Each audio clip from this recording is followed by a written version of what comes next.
Welcome to the How to Be Awesome at Your Job podcast, the show where brilliant professionals share how to sharpen the universal skills required to flourish at work. Enjoy more career fun, wins, meaning, and money with your host, Pete Makaitis.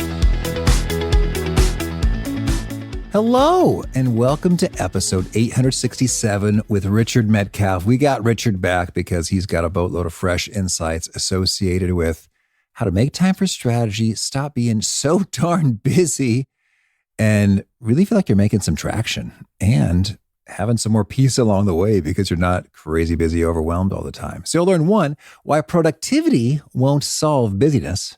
2, the crucial question that makes you more strategic. And 3, the powerful reframe that slashes busy work. So if you want to check out the show notes or the transcript or the links to items that we've referenced, please drop on by awesomeatyourjob.com/EP867. And while there, check out some of our handy resources, such as the Gold Nugget email list, which gives you access to a summary of the actionable wisdom that Richard shared in this conversation, going right to your inbox, as well as unlocking the whole vault on demand of these summary write-ups. Those are the Gold Nuggets to be found at awesomeatyourjob.com. Now, here's a bit about Richard. Richard Medcalf describes himself as what you get if you were to put a McKinsey consultant, a slightly unorthodox pastor, and an entrepreneur into a blender. He's the founder of Xquadrant, which helps elite leaders reinvent their success formula and multiply their impact. His personal clients include CEOs of billion-dollar corporations, successful serial entrepreneurs, and founders of tech unicorns. Richard has advised C-suite executives for over 25 years. After a master's at Oxford University, where he came top in his year, he joined a premier strategy consultancy and later became the youngest ever partner. He then spent 11 years at tech giant Cisco in an elite team reporting to the CEO. Richard is binational English and French. He lives near Paris and is happily married and the proud father of 2. He has an insatiable love for spicy food and the electric guitar. Big thanks to Richard for sharing his wisdom with us, and big thanks to our sponsors. Check them out.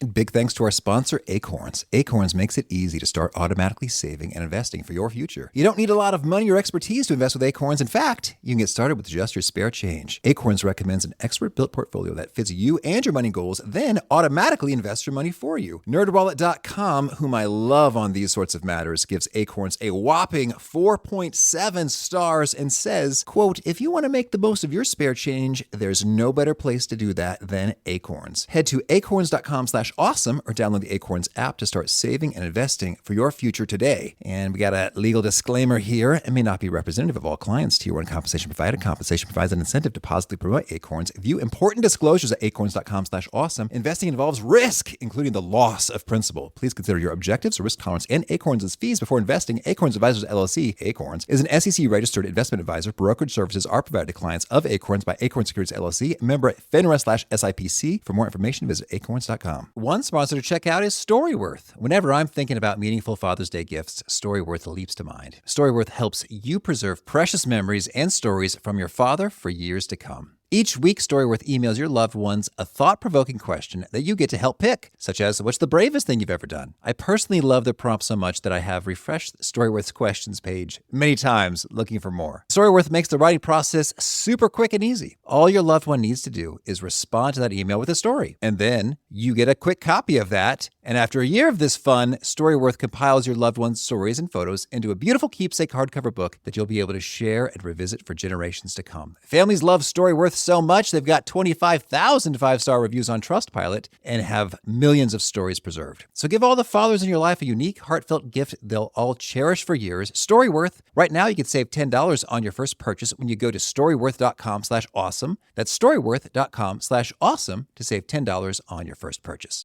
One sponsor to check out is Harvard Business Review. This brilliant magazine, published at hbr.org, is the leading destination for smart management thinking. Fun fact, HBR has been mentioned in 108 episodes of the show. That's because HBR has great stuff that comes up often. They've got explainer videos, podcasts, real-world case studies, and much more. I think of HBR each night that I put on my special orange glasses. Their article, Will Blue Light Glasses Improve Your Sleep?, revealed that those who wore them reported better sleep and a 7% improvement in work performance as compared to those who wore the sham glasses. So I cite HBR anytime anyone tells me that I look silly wearing them. Now, much of HBR's content is available for free when you sign up at their site. Subscriptions that get you unlimited content cost $10 a month. If you visit hbr.org/subscriptions and enter the promo code AWESOME, you can save 10% off of that subscription. Again, to save 10% off of your HBR subscription, go to www.hbr.org/subscriptions and enter the promo code AWESOME. Now, here's Richard. Richard, welcome back to How to Be Awesome at Your Job. Pete, it's a pleasure to be back. Thank you for inviting me on the show again. Oh, well, I'm excited to get into your wisdom in your book, Making Time for Strategy, How to Be Less Busy and More Successful. I'd love to hear your take. It's been 3 years, and what a 3 years it's been since we last spoke. Any particular discoveries that have really struck you in this time? Yeah, actually, one thing that's really struck me is this whole shift to virtual work, which obviously blah, blah, blah, everyone's talked about time and time again, too much now perhaps, but it has exacerbated the problem that I saw everybody was having before, which is being overloaded and being overwhelmed. Mm-hmm. Because the barriers have really gone down for so many people. People have got, they're at home, they're at work, they're everywhere, and there's more and more stuff coming and more pressures at any one time, right? It's the Zoom call phenomenon. You're on a call 1 minute, your baby is crying the next minute, everything else. So I think people have felt a lot of pressure to deliver a lot of things. Absolutely. And so in your book, Making Time for Strategy, I'd love to hear any novel insights you've picked up along the way as you were researching and assembling this. Yeah. So I think what I've started to talk about there, this sense that especially over the last 2 or 3 years, there's just so much coming at us all the time from every direction. I realize this is something which almost every leader and every individual contributor, frankly, is feeling these days because the boundaries aren't there. I call it the infinity trap because we have an infinity of things, right, Pete? Now we've got, you want to chat to somebody, you've got infinite social media opportunities to go and speak to somebody. You want to consume content, you've got an infinite amount of videos, podcasts, books to read, blogs to consume, you name it, right? Movies to stream. You've got an infinite number of messages coming into your inbox, tasks from your manager, from your colleagues, from clients, for anybody who wants to get an email into your inbox or a message into your Slack or Microsoft Teams. So it never stops. We think we can just kind of plow through it, but you can't beat infinity. And I think that's what people have been suffering from and why I see everybody around me is crazy busy these days. Infinity trap, well said. It's, I think it was Matthew Kelly in one of his books or talks said long ago, and it hit me, is like, you'll never, and he's Australian, so he's got a charming accent. He's like, there'll never be a moment in your life where he's like, all right, I'm all caught up now. It's just like all the things that were on my list are now off of it. Like will just never happen. And it's good to just, but we say this though. Hear it, say it. We say this all the time. We don't say it quite like that. We just say it'll be quieter next quarter. Mm-hmm. Right. The number of people say that. Oh, Richard, I'm really crazy busy right now. So busy, but yeah, it's just a bit difficult time. But next quarter, I've got some time opening up in my diary. I'm like, of course you've got time. It's 12 weeks away. Of course it's not full up yet. And we just keep telling ourselves that somehow it's just a bit busy right now and it's going to get better. And does it ever get better? Really? Yeah, that's a really good reality check right there in terms of, is now really especially busy? And is it not? I think sometimes that feels true in terms of cyclical industries, like I'm thinking accountants. Okay. In the US, near April. All right, fair enough. This really is a particularly crazy busy time. And you know it and you'll feel it.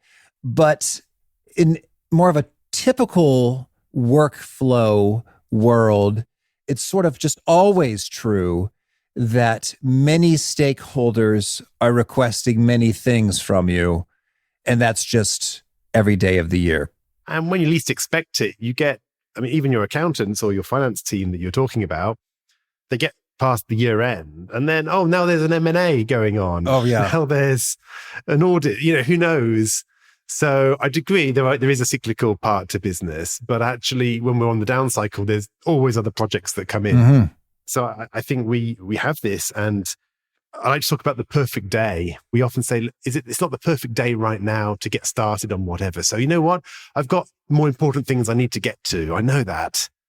but today's not a great day because I've got my year end, because I've got this project going on, because COVID's just hit, because there's a macroeconomic shakedown happening somewhere in the world.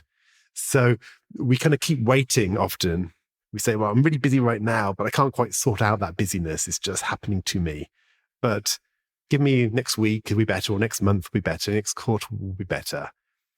And then we'll get there. But that's like me, I'm going on a diet. I know I struggle to do these things, take on new habits sometimes because I'm waiting for the perfect day. Like, well, now's not a good day to lose a few pounds because there's a massive chocolate cake in front of me. Now's not a good day because it's the weekend. Now's not a good day because I'm at a restaurant. Now's not a good day because it's your birthday or it's my birthday or the weather's nice or whatever. We keep creating excuses sometimes for not dealing with some of the issues in our life. And it's a myth, right? It's a mirage that we put up. So when it comes to this subject of busyness, I think we often put off dealing with it because we're so busy, don't feel we've got the bandwidth. Yeah, that's true. And that's really kind of a potentially vicious cycle there in terms of to do wise prioritization, for me at least, it feels like emotionally I need some, I guess I'd call it space in terms of my brain. Like there's the mental emotional state of being besieged by lots of stuff. It's kind of like a stress and narrowing and tightening vibe. And then there's the opposite, which is like, oh, hey, we're on a retreat. And we've got wide open views and whiteboards or something. It's like, here I can dream and think big and zero in on what really matters. And it's tricky because when you need it most is when you have too much stuff to do. And yet that's when it's hardest to execute that kind of thinking. Yeah, I think that's right. I talk about wartime and peacetime. And we often think, well, yeah, I'll do all that stuff in peacetime. When I haven't got all this stuff, just as you said, when I'm on the desert island and I can just kick back and muse. The reality is most of our life is lived in that high stress, high pressure, busy environment. And we have to make it work there. I think that's really important. Okay. So in your book, Making Time for Strategy, first of all, how are we defining strategy or strategic time here? Yeah. So strategy doesn't have to be corporate strategy. So this is something that we can apply at any level in the organization. We might be the CEO, and I work with some of the most incredible CEOs on the planet. And it does apply for them doing corporate strategy, but it also applies for an individual contributor and anywhere in between. And the reason is that I'm talking about the strategic. So what's going to move the needle for you? Let me give you an example. Most of our days we spend basically doing the same old thing. We do the same thing every week or every month or every time we get a new client or a new project. And so we get caught into the operational, right? Keeping the lights on, turning the machine. And the strategic is going to be what breaks you out of that pattern, builds a new capability, creates a new relationship, basically changes the game for you so that things become easier in the future. I like to say that this idea of strategic time, it's actually your number one KPI for your future success. It's your key performance indicator. If you want to know how successful you will be in the next 3 years or 1 year, 3 years, 5 years, then you need to look at how much time you're investing in your future success. And that has to be looked at week on week. This week, how much time did I spend, did I invest in making the future better? Or did I just use all my time on all the day-to-day stuff? I think that's the big shift that we need to focus on. Oh, I love that so much. Investing to make the future better or make things easier. And this brings me back to one of my all-time favorite books. So we had one of the authors on the show, Jay Papasan, The One Thing, with that magical question, what's the one thing I can do such that by doing it, everything else becomes easier or unnecessary? So here, though, you're really making me think of compound interest, finance, planting acorns, getting huge trees kinds of things. So another way to conceptualize it. So that's really cool. Yeah, that's right. I like to say, imagine that you're a business and basically you're making zero profit. You're bumbling along month by month and you're spending everything that you make. And you don't have any money left, any margin to invest in the future. Well, that business is a very precarious business. It can't really respond to shocks. It's not really going to get much better because it can't invest in growth. Growth takes capital. And so a business that has no profit isn't going to be a very successful business. It's going to keep going very incrementally. Now, compare it with a business that can generate enough extra margin that it can invest in its future, build out new factories, do marketing, do customer acquisition, create new technology platforms, whatever you want. That business is going to go places. And it's like individually, with that business, often we have no spare margin of time in our week. So how can we invest in making the future better? We can't. Which is why in the book I say you've got to start small, but you've got to start to find a little bit of time that you can reinvest in the future. Okay. Could you share with us a particularly inspiring story of a professional who found themselves enmeshed in any number of infinity traps, too busy, and then made some changes, invested, put some time into strategy and saw some cool results? Well, I'll give you an example actually from my own career. At the very start of my career, I started my career as an analyst in a strategy consulting company. And we were working long hours, right, building basically Excel financial models for our clients. And this was how we got successful, right? Which was bill lots of hours to clients, make the company money and deliver some good piece of analysis. But I realized after a few months, you know what? Every time we get a new client, we build one of these models and they're always different, but they're always kind of similar. And yet we're building them from scratch each time. It's taking a long time. There's lots of potential errors or bugs. I've made them. I've made those errors before, Richard. Flashbacks, poor review. Yeah, this thing can happen, right? And it also takes a lot of time building out a model from scratch.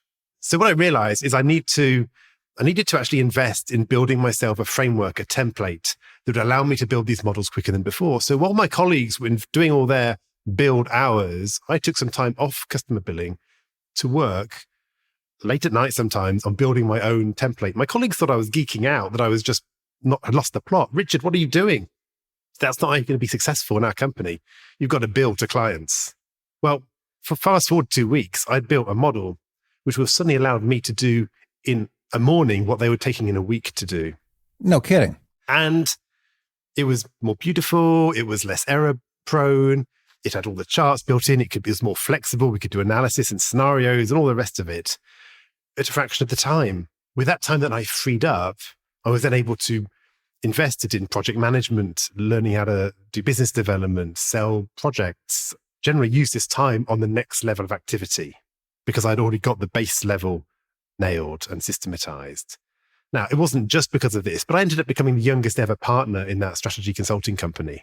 I had a great trajectory because I'd figured out this is stuff which I shouldn't be spending my whole life doing. It's not going to get me to the next level. No one ever gets made partner because they're spending all their time building the basic Excel models. And so it's that kind of a shift. I invested a bit of time, a couple of weeks, and then it freed me up forever after then. Had another client I was working with on one of my programs recently in finance. He was a finance manager, kind of mid-level.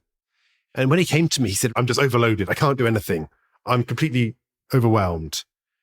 And then when we started to get into it and we looked at his time, we found 30% of his time was doing all the finance processes every month, payroll and sales commissions and these things. And it was incredibly complicated in his business. He'd become successful because he had nailed those. He'd mastered it. He'd actually figured out the whole mess and was able to process it and do it all well. He'd become successful because of that, but it was now holding him back. As I said to him, you're not going to be made CFO because of your ability to do the monthly payroll. And he realized this is a game changer for him. He had to shift. Otherwise, he was going to get stuck. 30% of his time, right? That's whatever it is, almost 2 days a week, day and a half a week, was being stuck on all this stuff. So we figured out a plan. Didn't think it was going to be possible to start with. He didn't think his team had what it took, everything else. But within about 2 months, 2 or 3 months, he was able to go to his manager and say, hey, what else should I take on? I've a bit of a spare end here. I've got some time. And he took on extra responsibility in the commercial part of the organization. He got his promotion. And he couldn't believe that how much he'd managed to free himself up. It's because he thought it was just a question of a few tactics that he had to sort. It wasn't just a question of tactics. He had to address his mindset. He had to address his influence with his team. These are the deeper level issues that keep us held back. So often we think we can't do anything else because we've looked at the productivity, we've applied our Gmail filters, we've got a good to-do list, and we think we're doing all we can. But there's a whole level of other things that we need to be working on if we're going to actually free ourselves up. That's really cool. Thank you. And I would like to see this miracle model template, as the former consultant dork in me would just like to see what that looks like in practice. So that's cool. Well, yeah, let's hear about some of this deeper mindset belief stuff before we get into some tactics associated with shortcut keys or email filters. What's going on internally that we should really address? Yeah. So when you're really busy, you haven't got much time by definition. So you have to work on the number one limiting factor holding you back right now. Mm-hmm.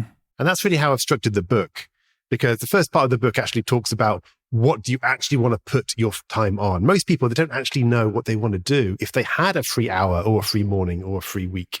They not really clear. And so when faced with a vague, ambiguous idea of being more strategic versus concrete, specific and rewarding actions like getting an email off your list or ticking some low-level, easy activity done, we're going to gravitate to the latter.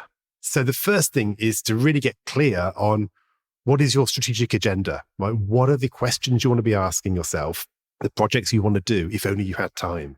So once we've figured out what we want to actually focus on, then we have to figure out what's stopping us from focusing on it.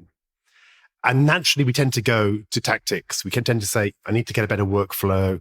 And there's a lot there that we should do, but we can never beat infinity with increased productivity. We can't, it doesn't work, right? As I said, infinity is the realm of the gods.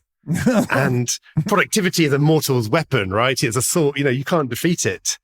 And so we need a different strategy. And so actually in the book, I focus on these 4 areas, and I was very impressed with myself, I must say, when I realized that they spelt the word time. So there you go, 4 easy strategies to focus on. The first is tactics. And so there are things we need to focus on there. Perhaps some leaders do it very well. Other people, you know what, they do need to kind of get a bit sharpen up on how they deal with meetings, how they deal with incoming tasks, how they deal with incoming messages, what their workflows are. And also, they whatever you are, if you're over busy, you do need a tactical plan to extract yourself from all of this in a very short space of time. It's like if you're a business that's losing money, you can't wait too long. You have to make big changes now so that you become profitable and you can start to grow again. Mm-hmm. So the first is tactics. The second is influence, because if you want to go on a diet, the people that are going to stop you tend to be your family by waving the chocolate cake under your nose or offering you the alcohol or whatever it is you're trying to stop. Because the people around us have a certain stake in how we operate. At home, if you want to eat differently, well, your family, they share meals with you, so it affects them, or they feel guilty if you're not eating something that they want to eat. If you're not opening the bottle of wine, if they want to have a drink, or whatever it is. And so in the work situation, it's the same. We have all these stakeholders, and no matter what our plan is for being more strategic, we have to face the reality that all around us, we have our boss, our peers in the organization, perhaps our team, who require and expect things from us and have a certain way of relating to us. So we need to be able to influence them and renegotiate their expectations. We need to say, you know what, you've been getting this from me, but actually it's not my highest use of my time to have a bigger impact on the organization. I need to do something differently. So let's talk about that and figure out a way forward. So influence is a big issue. And then there's mindset, which is what we believe and think. I can give you some good stories about mindset, but perhaps we'll just run through the framework first. And mindset is clearly important because often we just don't believe we can, or we believe we're optimum in some ways. Mindset is basically, is so important because what we believe is necessary, possible, or desirable is what governs our behavior. So if we think that what we're doing is basically necessary, basically the only thing we've got, the only choice we have, and it's also kind of desirable in some way, we won't actually change our behavior. And then the final part is environment, because if we have a team, then we owe it to ourselves, not just to work on ourselves, but to free our team up so that if we want to delegate, they can actually receive our delegation. Or if they're getting pulled left to right by busy work in the organization, that they get to free themselves up and work on their high value activity. So environment is all about shaping a culture across the broader organization and being a force for change in the wider business. So you have these 4 areas: tactics, influence, mindset, and environment. And the point I made before is really important. You have to focus on the right one to start with. Otherwise, you just get frustrated because nothing's changing. If you've got the wrong mindset, then all your tactics aren't going to really make a big difference because you're going to be locked into the wrong way of working. Or if you haven't got enough influence, then you might have the best plan possible, but you'll fail to implement the plan because you'll get pushback from people around you. And so when you talk about the number one limiting factor, it seems like that rule applies here as well in terms of, okay, is it the tactics, is it the influence or the mindset or the environment that is the number one limiting factor at the moment? And then you can dig in.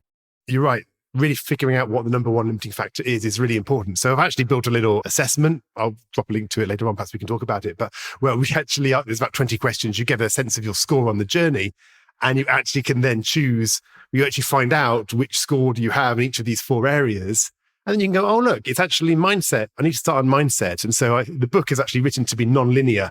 If you want to jump straight into mindset, go there if that's what's going to be more important. Or if actually you've got the tactics sorted out, but influence is holding you back, then perhaps open the book at that chapter and jump in there.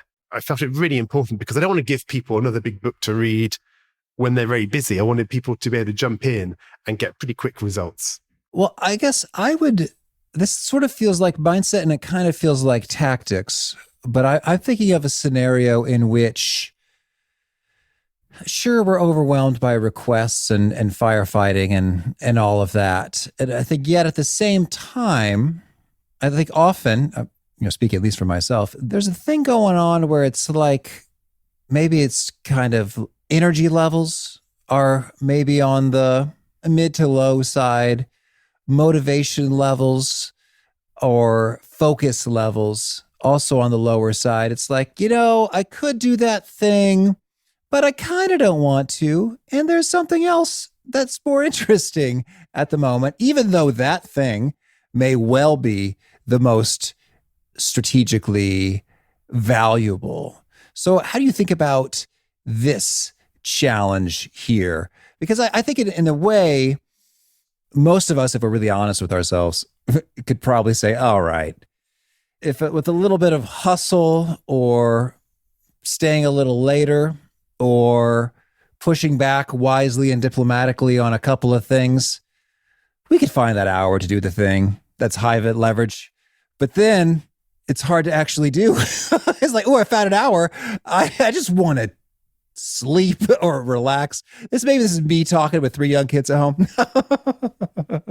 So how do we think about that vibe in the world of mindset, motivation, energy, focus, just the ability to summon our personal power to go forth and crush it?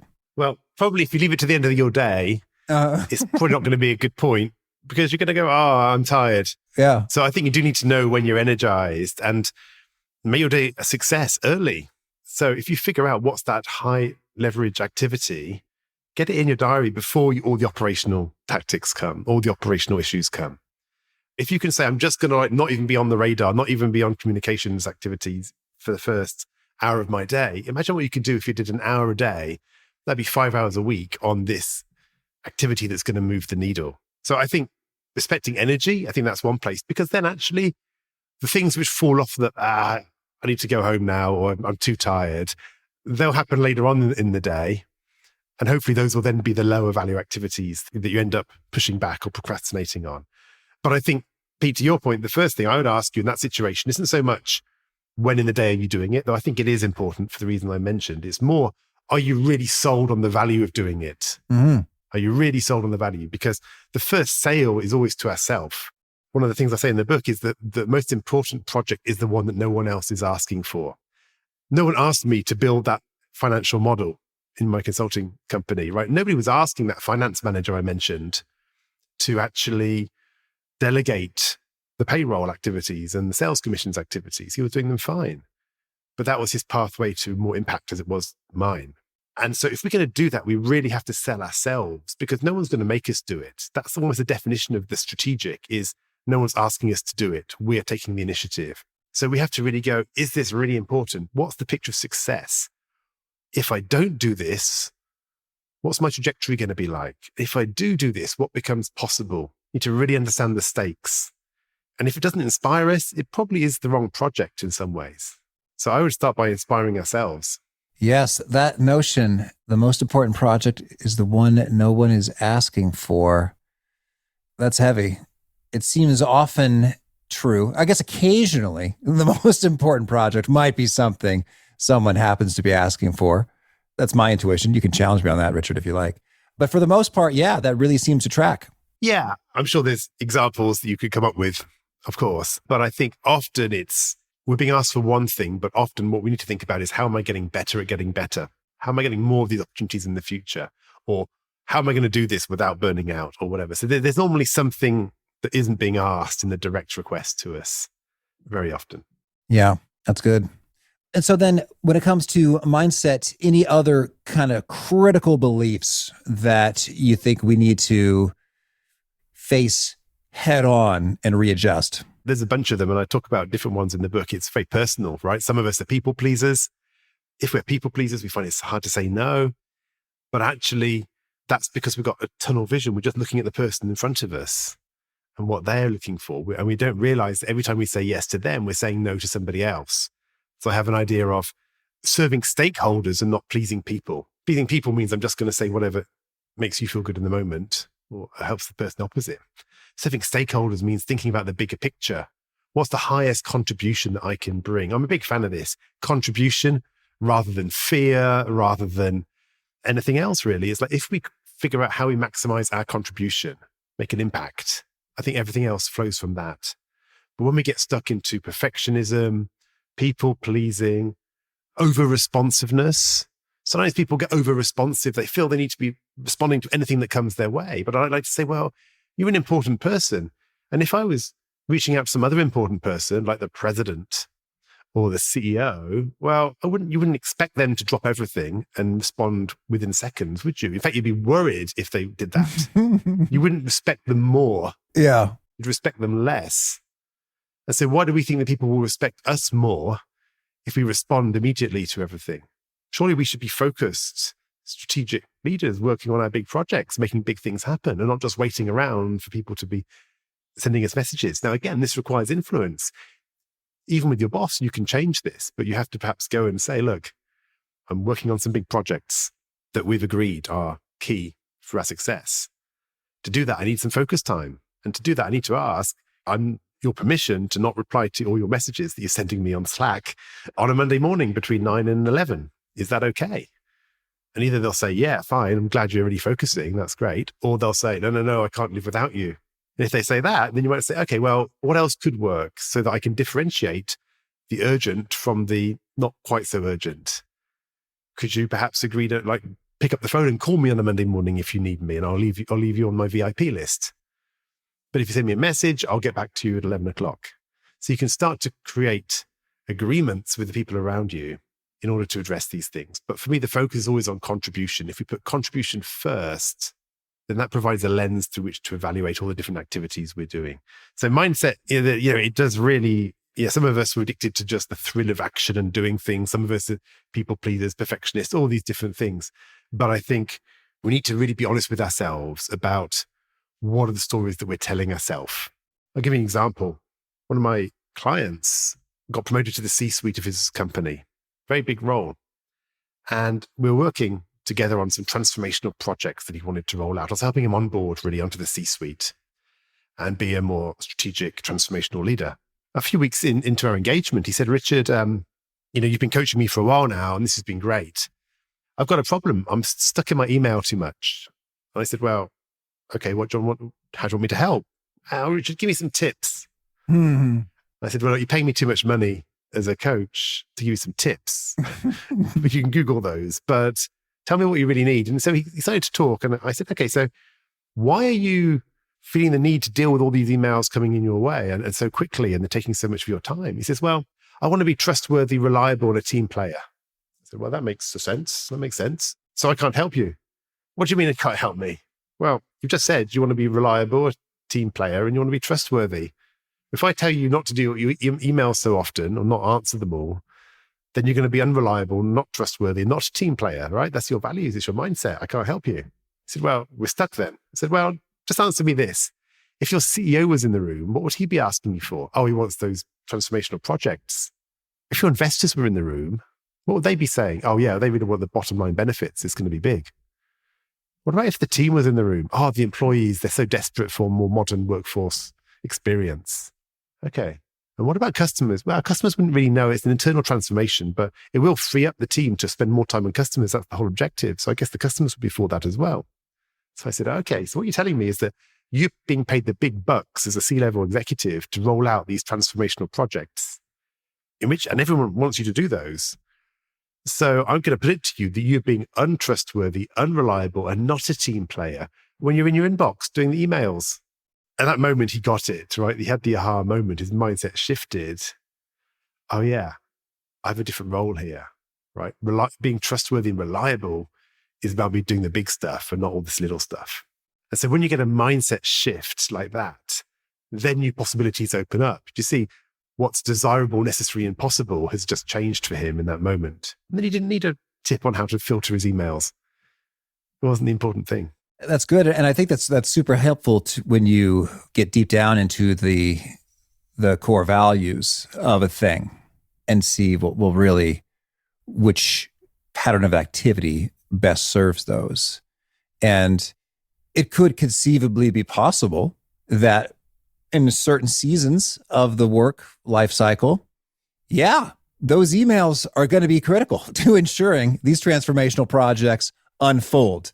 I found that it's like, hey, we're launching a thing. There's a lot of people with a lot of questions. Oops, something broke and we got to get it fixed real quick.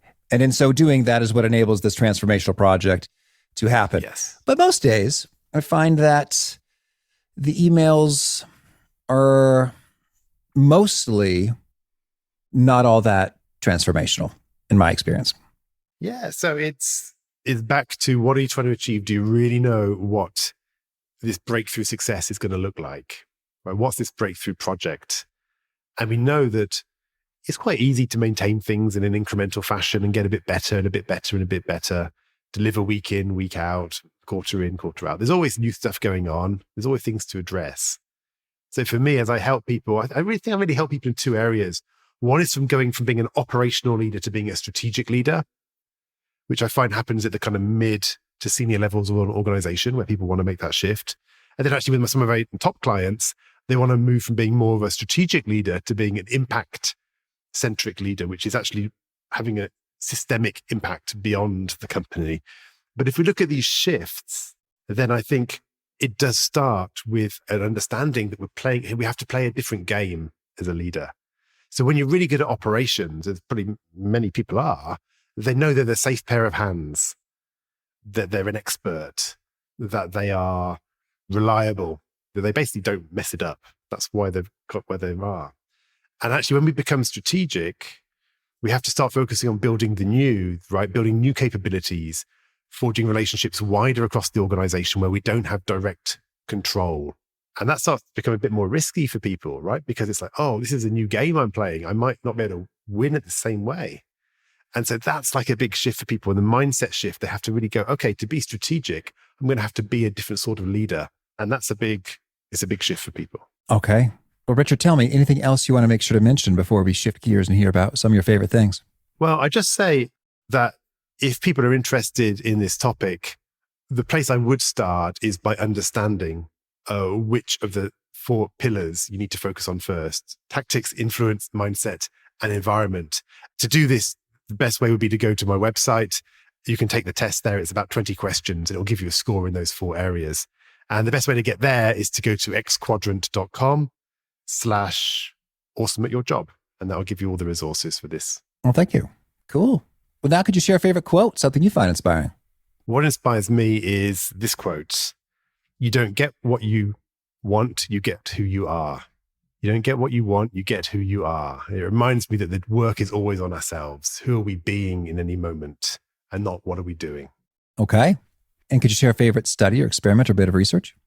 I think my favorite piece of research is the one which Marshall Goldsmith did many years ago, where he asked a whole bunch of, I think it was 80,000 professionals, where they ranked themselves in terms of competency. And basically it was like 90% of professionals rated themselves in the top 50%. Mm-hmm. And 50% of professionals rated themselves in the top 10% in terms of competency levels and performance levels.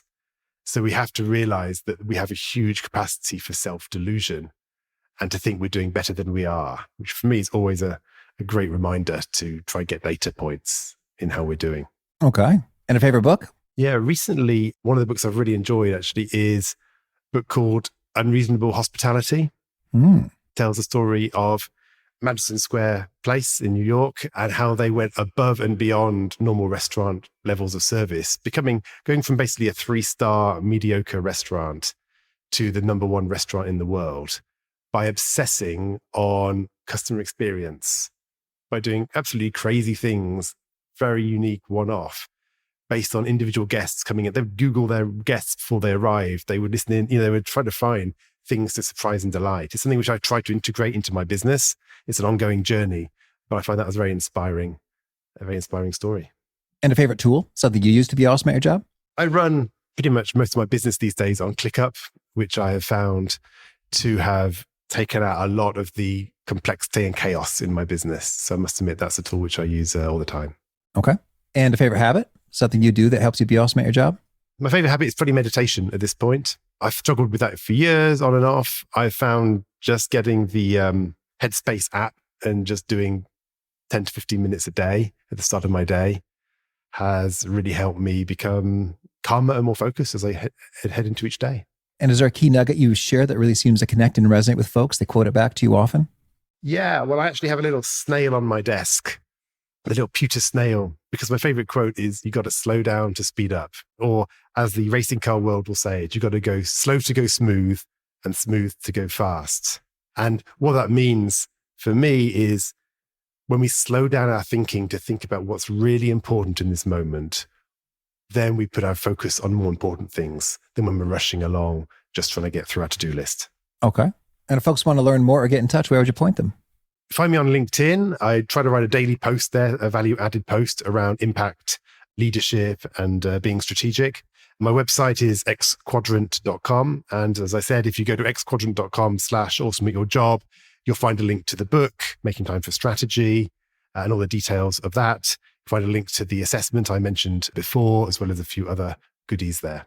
All right. Richard, it's been a treat. I wish you much luck in Time for Strategy. Thanks, Pete. Boy, I'm loving that quote from Richard here so much.